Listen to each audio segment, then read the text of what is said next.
मैं यहाँ इसलिए आया हूँ क्योंकि मैं आपसे समझना चाहता हूँ आप लोग क्या चाहते हो। आप मुझसे सवाल पूछ रहे हो मगर मैं चाहता हूँ कि आप अपने विचार भी रखो।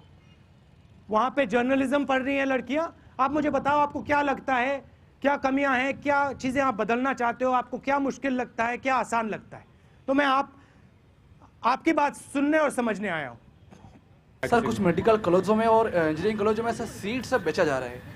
सर अगर वो सीट सब अब गरीब बच्चों को तो हम ऑफर करें तो वो कुछ बेनिफिट्स पा सकते हैं सर। ठीक है, ये सिर्फ उड़ीसा में प्रॉब्लम नहीं है, ये पूरे हिंदुस्तान में प्रॉब्लम है। आपको एक एग्जाम्पल देना चाहता हूँ। अगर आप 20 साल 25 साल पहले जाएं हिंदुस्तान में, तो सबके पास टेलीफोन था क्या? टेलीफोन का सिस्टम 20-25 साल पहले कोटा सिस्टम हुआ करता था। पहले क्या होता था, एमपी के पास कोटा होता था, हर एक एमपी के पास 500 फोन का कोटा होता था और वो एमपी उस कोटे को डिस्ट्रीब्यूट करता था। ज्यादा से ज्यादा लोगों के पास टेलीफोन नहीं हुआ करता था। फिर क्या हुआ, आपके जेब में मोबाइल फोन कैसे पहुंचा?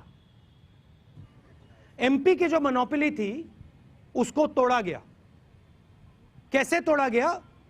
आपको याद होगा, पीसीओ है ना, पीसीओ से तोड़ा गया। पहले एमपी के पास मोनोपोली होती थी। 1984 में सैम पिट्रोडा जी ने, राजीव गांधी जी ने पीसीओ का कॉन्सेप्ट निकाला और गांव में टेलीफोन डाल दिया।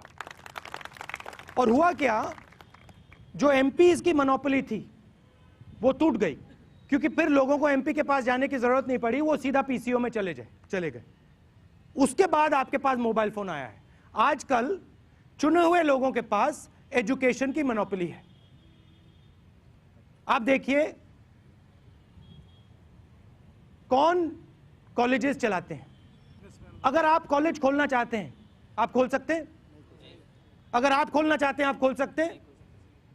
तो चुने हुए लोग एजुकेशन सिस्टम को लिए पकड़े हैं, और अगर आपने उस सिस्टम को खोला तो जो कैपिटेशन फी आज उनको मिलती है 25 लाख 30 लाख 40 लाख रुपए की, वो उनको मिलनी बंद हो जाएगी।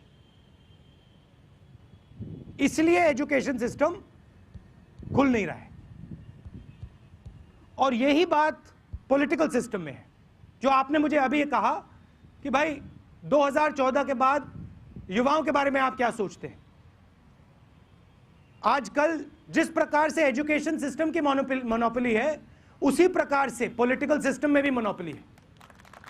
और अगर आप पॉलिटिकल सिस्टम में चुनाव लड़ना चाहते हो तो आपको किसी ना किसी की चमचागिरी करनी पड़ेगी, चाहे वो कांग्रेस पार्टी में हो, चाहे वो बीजेपी में हो, बीजेडी में हो।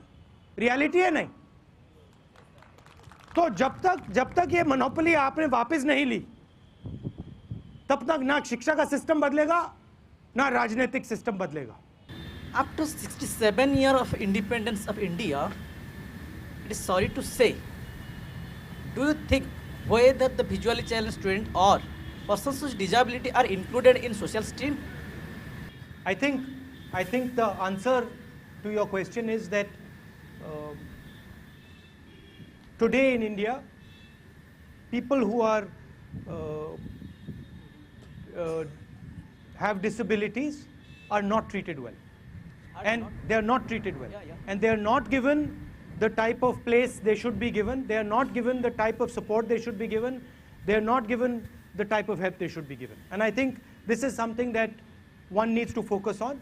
I'm currently working with a group of youngsters who are disabled, and we are trying to pass a bill in Parliament so that we can assist blind people and other disabled people. But I think you're right.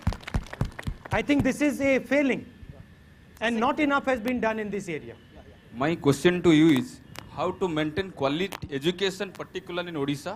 Now, if you will see, there is no teacher in school, there is no lecturer in college, there is no assistant professor in university. Almost 90% vacancy in almost all colleges and all universities. There is statistics says. And how to maintain a quality education in Odisha?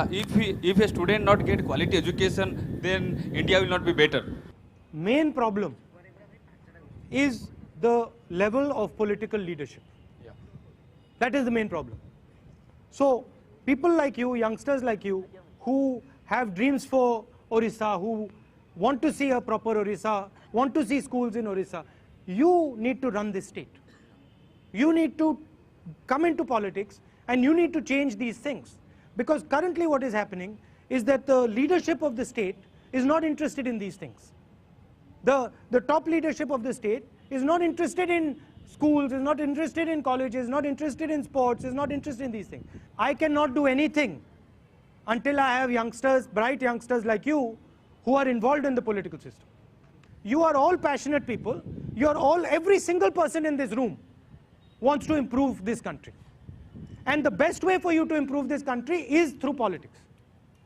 That is why I need you people, you youngsters, girls especially, to come inside the political system and change these things. Because frankly, as a youngster in the political system, the level of our political system, the level of discussion that we have is not acceptable for youngsters.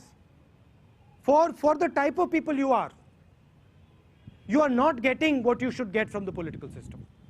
So you have to come inside the system and change it. Nobody is going to do it for you. I can sit there and I can try and open the door and I can try and let you in. But I need you to do it with me. So that is my request. I want to thank all of you for coming here, and I want to leave you with one thing.